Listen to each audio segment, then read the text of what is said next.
So how's the meeting with Vladimir Putin going to go down? Let's bring in my fully vetted party panel. The Young Turks political reporter, Nomiki Konst. It's been too long, Nomi. Host of You're Welcome and author of Dear Reader, the unauthorized autobiography of Kim Jong-il, Michael Malice, and president of Maslansky and Partners, Lee Carter. I've seen you too much today. We're really sick of each other.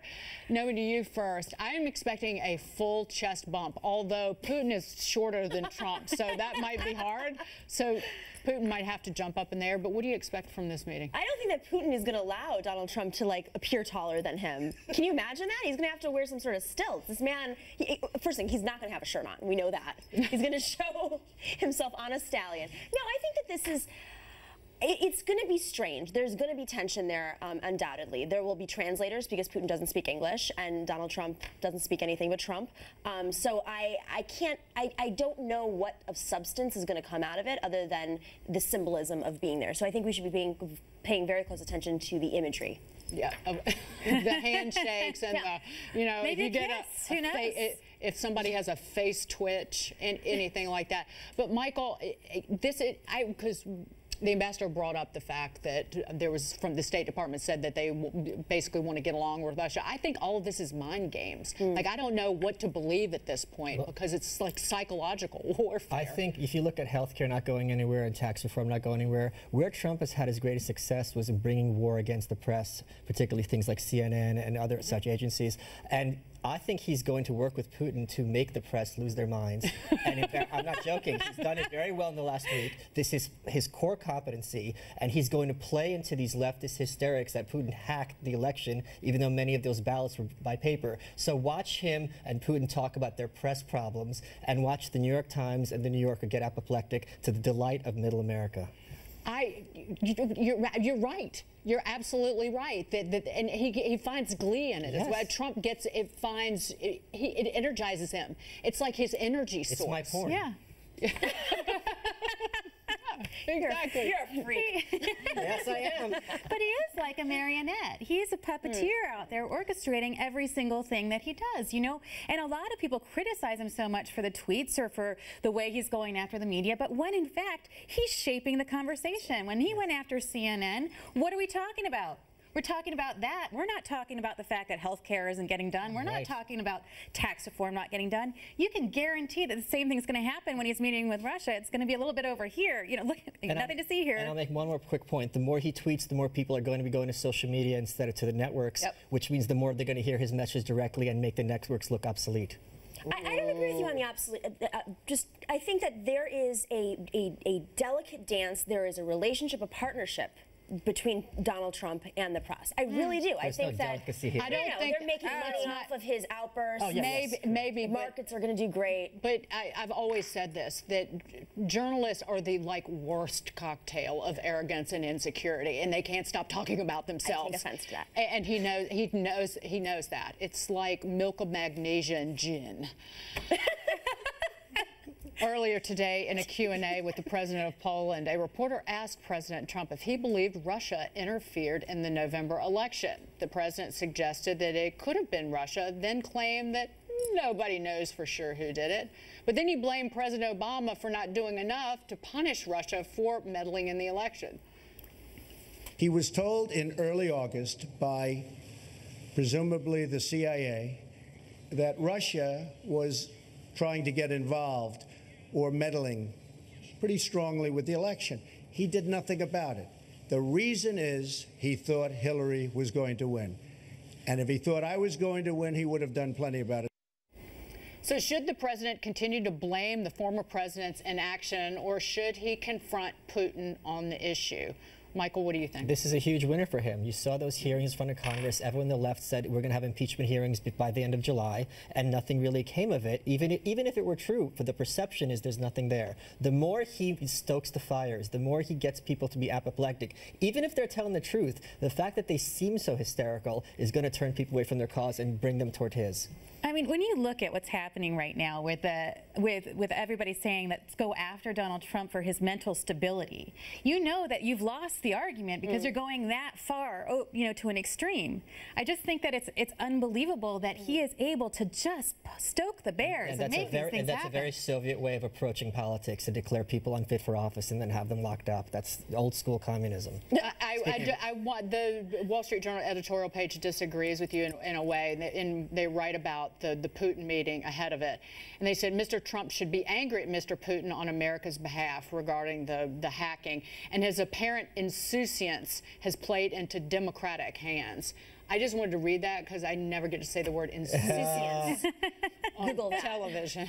Well, I mean, if the Democrats were some sort of unified force that had a clear message, an agenda, an organization. Oh, they are. They've been pushing the Russia hacking narrative since the Democratic convention in Philly because they wanted to deflect from the fact that Debbie Wasserman Schultz was stacking it against your candidate, Bernie Sanders. Absolutely. I mean, with that being said, yes, and agreed, but like the Democrats, the members of the party are not on board with this. I mean, they finally decided they were not going to go forward with this Russia message, and now their message is just breaking yesterday. They sent out bumper stickers. At least we're not them. Yeah. The Republicans. Well, the Republicans are winning. The Republicans have the president. The Republicans are winning the narrative debate. They're winning special elections. Winning special elections. And I mean, but the bottom line here is that, yes, this is something that should be taken seriously. And Donald Trump is, I think, actually, I disagree with you. The fact that he's even willing to admit maybe Russia meddled is a huge win. So the president this morning also had some strong words for North Korea, which this week tested a new kind of long-range missile potentially capable of hitting Alaska. The president said the U.S. will confront the North's, quote, very bad behavior, and that the punishment will not be light. As far as North Korea is concerned, I don't know. We'll see what happens. I don't like to talk about what I have planned, but I have some pretty severe things that we're thinking about. That doesn't mean we're going to do them. I don't draw red lines. Should we be preparing for war with Kim Jong-un? I go to you because you've written a book on his daddy. Right. So here's here's another level of evil that we're dealing with. North Korea has always insisted on their sovereign right, just like America, to engage in arms trade, and much of their revenue comes from black market arms sales. What we're seeing in the press are commercials for their product. They're showing that their missiles can actually go far, and they're showing that those missiles will let a country the size of Pennsylvania stand up to the U.S., China, South Korea, and Japan. So not only are they a threat, in a sense, to other countries, now they're in a threat to have that stuff proliferate and have those other countries be threats. But that's actually something that we could stop in terms of, we saw these are secondary preemptive sanctions potentially. This happened just roughly a week ago. There was one on a Chinese bank. Right, but during the 90s when we hit them with sanctions, Kim Jong-il chose to let up to 10% of his population starve and said the reason you don't have food is because the Americans are putting sanctions on us. And then they could show on their TVs American tankers all around the country and say, look, here's the proof, we're not making this up. So this is a very, very sick situation with no easy answer, or not even a difficult answer. And we actually, I think it was under the Bush administration, it kind of died down. There was like an anti-proliferation dragnet that we did where we would stop ships if they were suspected of carrying fissile material. Right. Bring that. I mean, that's another way. If as you say, they're trying to sell these arms to the world, that we could stop. These are treating the symptoms and not treating the disease, which is the regime. No, how do you take the regime out? I have no idea. I don't. And anyone who says they do, and anyone who says they do is lying. I would say this though: when he gave his speech today, and he was in Warsaw, and I was curious about why is he in Warsaw, but using that as a backdrop and saying this is a symbol of hope. This is a symbol of what happens when we all come together. We can overthrow a dictator. We can have freedom. Look at what we can do together. And to me, that was a really big signal that he's not going to go out there and say we're going to put the United States out there alone. He's saying we've got to do this together. Now, yes, it's complicated. If he thinks healthcare is complicated, good night what we have to go through to deal with this. But see, Russia wants us out of Eastern Europe and the Middle East. China wants us out of Northeast Asia. China and Russia are like this, and you throw in Iran, that's another axis. Yeah. But I should say, excuse me, I said that like a Southerner. Axis. Yeah. Axis. But how does that affect North Korea? North Korea is a threat to all of them. So that, I think, is where NATO and these other world powers could potentially work together.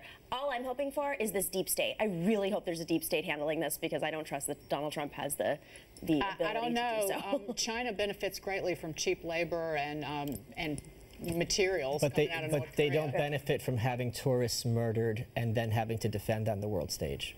Well said. Thank you, Michael. Wow. The party panel is coming back later. I promise. More fun topics. A billionaire Facebook founder, Mark Zuckerberg, once again pushing for universal basic income. This time after a trip to Alaska, where every resident gets a yearly dividend of about $1,000 or more, funded by oil revenue. Zuckerberg said, quote, "This is a novel approach to basic income in a few ways. First, it's funded by natural resources rather than raising taxes. Second, it comes from conservative principles of smaller government rather than progressive principles of a larger safety net. This shows how basic income is a bipartisan idea."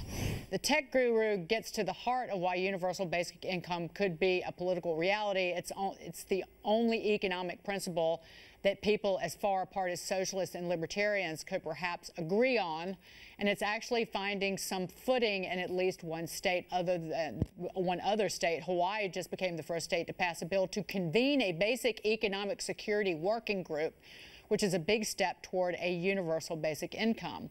So is this a utopian dream or a communist hellhole? The party panel is back. Nomiki Konst, Michael Malice, and Lee Carter. This is disaster waiting to happen, Michael. Well, we've seen this actually in 1934. In 1934, Upton Sinclair ran for California governor under a platform called EPIC, End Poverty in California. And at the height of the New Deal, he lost because everyone was like, wait a minute, every broke person from the rest of America is just going to go to California. You got to find a way to pay for them. It's called welfare. Yeah. Oh. And hey, Sean Penn and your buddy Hugo Chavez down in Venezuela, how'd that work out for you? Well, okay, very different and also a typical talking point. The welfare that we have is for the billionaires like Mark Zuckerberg. If anybody is going to talk about basic income, it is the millionaire and billionaire class who is living off of the backs of the working people who are making well under what they should be making. It has not kept up with inflation over the past 3, 4, 5 decades, and it's just getting worse and worse. And we have to address this because if we don't have working people surviving, they're going to end up on welfare. But do you know, that's the problem. I've got to say, do you know what makes people feel good? Working. Right, let's not give them money. Let's give them jobs. Let's give them opportunities. Okay, so I'll see you in like 40 years when that happens. In the meantime, we have a real problem. We have a real problem. You can't just create jobs in a second. We've been trying to fix this problem for a long time. You know, the basic income has not kept up with inflation. But and so that's why you get a deficit. The numbers don't add up, though. How do you make tax the rich? That's what you do. Stop subsidizing the wealthiest people in America. You tax the rich so everybody stops working. When people think that there's a net there, they're going to take advantage of it. And you basically create incentives for people to sit on at home.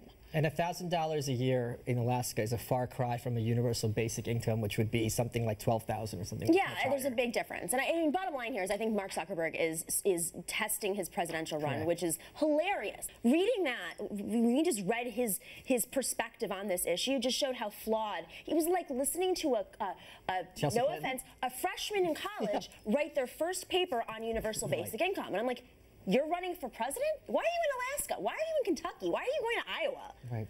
He's trying to be, well, you know what? He learned something from Donald Trump's presidential campaign and realized that liberals are wildly out of touch with people. There were no typos in that message. She didn't learn anything from President Trump. But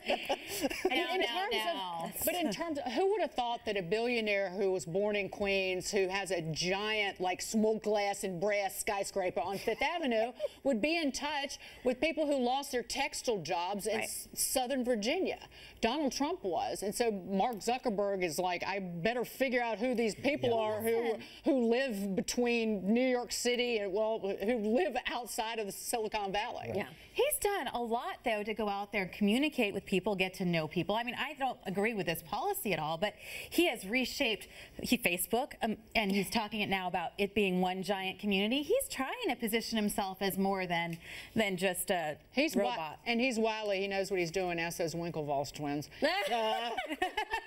Thanks, Nomiki, Michael, and Lee Carter. I'm not tired of you. I adore you, all three of you. Coming up, the Republicans' inability to get anything done on Capitol Hill could